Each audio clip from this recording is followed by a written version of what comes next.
Voici le Doc Mayou.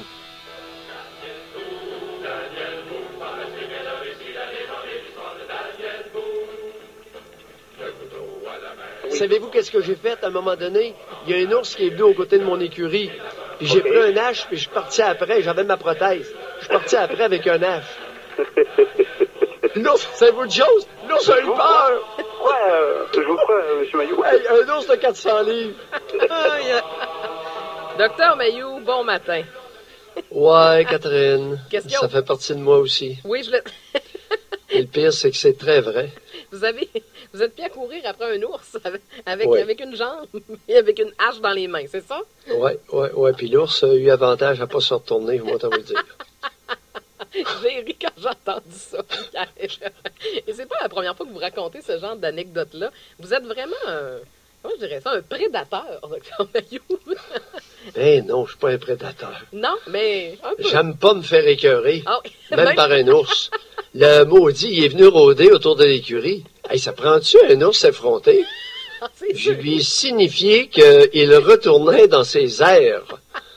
Pas en l'air, mais dans ses airs de Mais quand même, de nourriture. et vous êtes courageux parce que je suis pas certaine que c'est tous les... Je vous pose la question, les gars.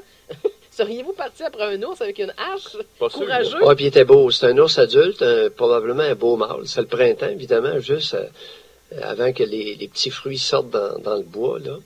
On est au mois de juin. Ouais. Et il s'est permis de probablement attirer par la nourriture des chats dans l'écurie. Peut-être. OK.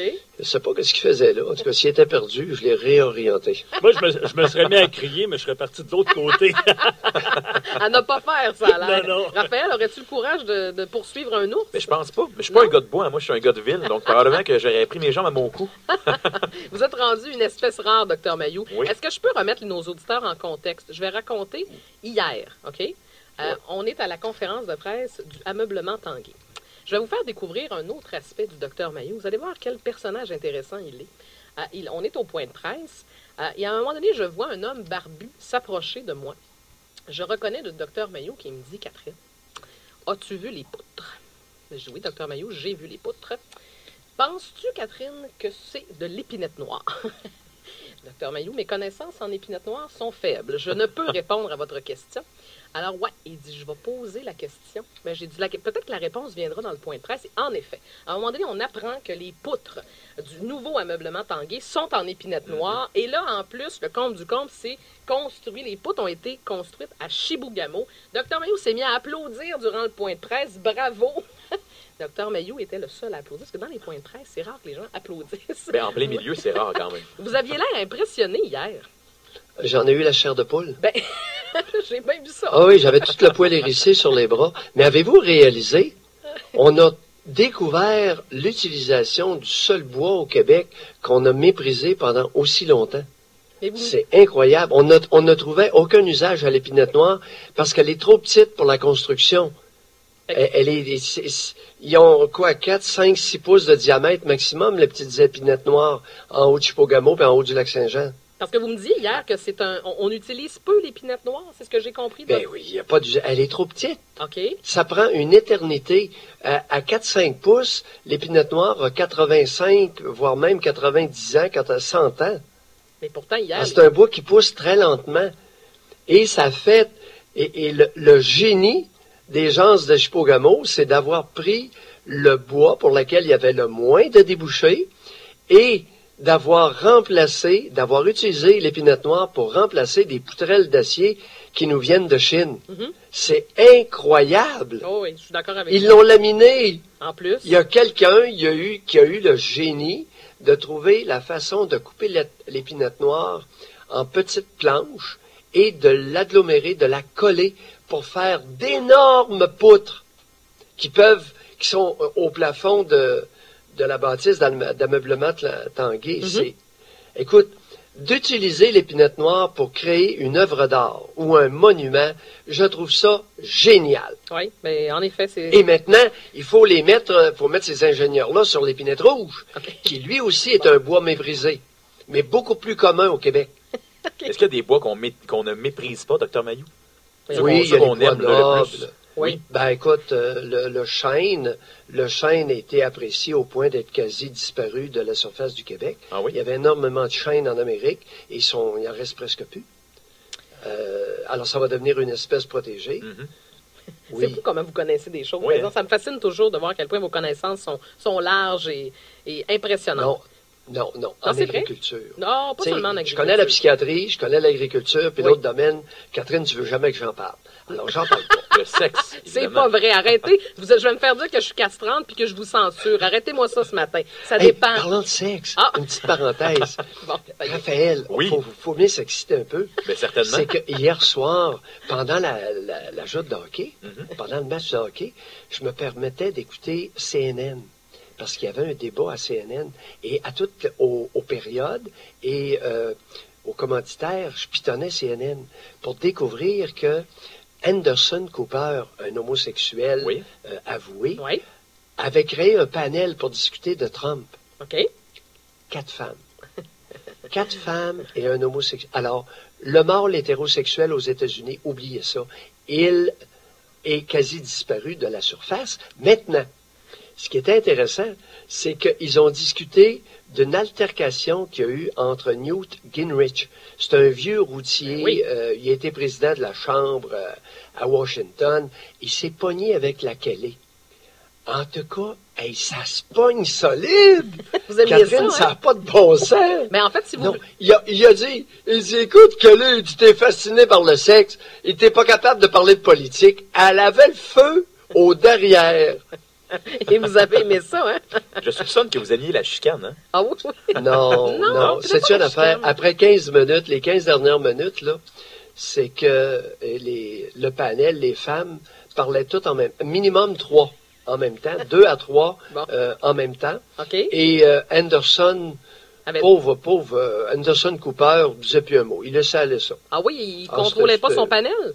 Il a perdu le contrôle Pas de du ses femmes? Est-ce que c'est ce que je comprends? Exactement. Oui. Puis écoute, il ne sait pas s'imposer. Alors, il a démontré clairement ses limites à ne plus refaire. Pauvre Anderson Cooper, Mais il pourtant- n'a pas l'affaire. Ah, Bon. mais vous savez que vous vous attaquez à un des intervieweurs réputés Oui. des États-Unis, là. Est-ce que vous constatez ça, là? Est-ce que Ah vous oui, savez? hier soir, non, mais regardez l'entrevue. Une parfaite mitaine aurait fait mieux que lui. Mais, docteur Mailloux, Et je dis bien une parfaite mitaine. je vais vous donner un Oh conseil. non, c'est devenu, mais ce qui était drôle, c'est que ça ressemblait à un souper de filles, ou ce qu'on m'en raconte, Oui, oui. ou Mais ce dont j'ai été témoin. Écoute, si tu les avais entendues s'engueuler, les femmes entre elles, Ah oui? et parler en même temps. Alors, c'était inaudible, évidemment, mais le spectacle valait la peine d'être vu. Mais vous comprenez pourquoi je travaille particulièrement avec des hommes le matin? Parce que ce serait cacophonique, probablement. Est-ce qu'argumenter avec une femme, c'est plus difficile qu'argumenter avec un homme? Ou c'est différent? Ah, ben, il n'y avait pas d'argumentaire. Il n'y avait pas de... ok. Non? Mais il s'obstinait sur Non, quoi, non, d'abord? non. C'est Non, chicanait- mais, et c'est ce qu'a déploré Newt Gingrich à Kelly. Il a dit, écoute, là, il dit, je veux bien qu'on parle des histoires sexuelles. Puis, il dit, si tu veux parler de prédateurs, là, il dit, regarde Bill Clinton. Fait que fous-moi la paix avec ça, parlons de politique. Ben. Elle était pas capable. Elle était offensée, elle était vexée. Puis là, elle le référait à sa colère. Ouais. Ah oui? Ah, c'était Ah, mais d'un j'ai ridicule raté puant. ça, Dr. Mayou. Mais savez-vous quoi? Newt Gingrich a raison. On peut parler du côté prédateur de Donald Trump, mais on peut pas nier le côté prédateur de Bill Clinton. On en fait peu mention, mais c'est de la réalité pareille. Et je suis un peu tannée de ce discours-là. Parce que vous savez, du côté de CNN, allez écouter Fox News, Dr. Mayou. Je pense que pour vous, c'est mieux. Vous allez retrouver le ballon que vous cherchez. Parce qu'à CNN, on est définitivement démocrate dans la façon d'écrire l'information, surtout dans le cas de Trump, là. Parce que, tu sais, entre vous et moi, Dr. Mayou, c'est comme si je vous invitais sur un panel, puis je mets juste des travailleuses sociales. Probablement que vous risquez un peu de passer dans le tordeur. C'est un peu Catherine, ça. t'as entendu Gaston tout à l'heure? Gaston Courchain? Oui. Parler des travailleuses sociales et j'ai été témoin, j'ai dû intervenir. Et il en a très peu mis. Ouais. C'est incroyable, les différentes travailleuses sociales qui lui ont mis des bâtons dans les roues, alors qu'il a une maison d'hébergement privée de haut niveau. Tu l'as visité? Je l'ai visité. À toi de tirer tes conclusions. Absolument, oui. Cette maison-là, Alors, premièrement, c'est hyper et- propre, c'est très bien mené, là. les maisons d'hébergement privées sont une alternative au CHSLD et doivent coexister. Il ne s'agit pas d'exterminer les CHSLD. Système privé. Oui. Alors, éducation, les écoles privées, écoles publiques, hôpitaux publics, ça va nous prendre des hôpitaux privés, maisons d'hébergement, CHSLD, des centres d'hébergement public, ça va nous prendre des maisons d'hébergement privées. Toujours, toujours, toujours. Mais pourquoi on a tant peur de ça, hein, de la cohabitation des deux? Vous faites référence au système d'éducation, Oui, même mais, chose. Parce que écoute, j'ai vu la maison de M. Courchaine hier, je suis allée la visiter. C'est ici à Trois-Rivières. Je vous le dis, là, si mes parents devenaient dans un état, notamment d'Alzheimer avancé ou de problèmes psychiatriques importants, je vous le dis, là, c'est une maison que je choisirais demain matin. J'ai vu l'état des lieux, la façon dont ils traitent les... Écoutez, c'est quelqu'un qui a énormément d'expérience. Je trouve ça dommage qu'on leur mette des bâtons dans les roues, Dr. May. Gaston mange la nourriture de ses pensionnaires. Exactement. Ça vous dit quelque chose? Et Gaston, ce qu'il nous expliquait, c'est qu'il est capable de bien nourrir ces gens avec peu de moyens. Là. Allez pas penser qu'il fait de l'argent sur le dos des gens. Il n'y en a pratiquement pas. Et je suis capable de m'arranger et qu'il mange bien, puis je mange la nourriture. Ben oui. Mais... Puis il profite des aubaines, des rabais, des soldes. Alors, c'est comme ça. C'est comme ça qu'on fonctionne. Oui, bien malheureusement, dans le système public, on dirait qu'on ne voit pas ça souvent. C'est ce que je déplore. Un patient comme il a, là, la dame dont il nous parlait ce matin, qui fait de l'Alzheimer, qui est en fin de vie, qui a 97 ans, ça coûte 10 000 $ dans un CHSLD. On peut le dire comme il faut. CHSLD. Oui, c'est pas facile le matin. J'en revenais pas. Alors que lui, les patients leur donnent ce qu'ils peuvent. Il y a des gens sur l'aide sociale. Il ne peut pas donner 2 000 par mois. C'est ça. Alors, les personnes qui le peuvent payent un peu plus cher et les personnes qui sont sur l'aide sociale, il va prendre une partie du chèque d'aide sociale et il en donne un peu aux bénéficiaires pour ses petites dépenses. Et il n'est pas le seul. Nous avons aussi un foyer. Écoute, je n'ose pas trop en parler parce qu'ils vont devenir ciblés demain matin ou cet après-midi par les services sociaux. On a avantage à surveiller de près nos travailleuses sociales. Certaines sont excellentes et certaines sont des fauteuses de troubles nuisibles à l'évolution de notre société. C'est pas un groupe uniforme. Non, oui, mais il y en a d'excellentes, j'en côtoie, et lorsqu'une travailleuse sociale est excellente, elle peut faire beaucoup de bien. Ben, j'imagine. Et lorsqu'elle n'est pas bonne, elle peut faire beaucoup de tort. Dr. Maillot, on vous retrouve à 9h30 en compagnie de José, donc le Daniel Boone qui pourchasse les ours. Là, je ne sais pas quel nom vous donnez, la bête de radio. Écoutez, je vais réfléchir à tout ça. Allez, réfléchir à l'épinette. C'est parce que, oui, c'est ça. Mais vous m'avez fait... Oui, allez-y. Oui, vas-y. Non, vous m'avez fait sourire hier à la conférence de presse. J'ai comme vu l'enfant en vous ressortir. Moi, j'étais juste en avant de lui. J'ai été très étonné quand il a lancé son bravo. Je me suis retourné. Bon, oui, allez-y, défendez-vous, là. Non, j'ai dit quelque chose de pas correct? Non, savoir s'émerveiller, ça n'a rien d'un côté puéril, enfantile. Ben, en fait... Voyons. Ben non, mais c'est pas négatif.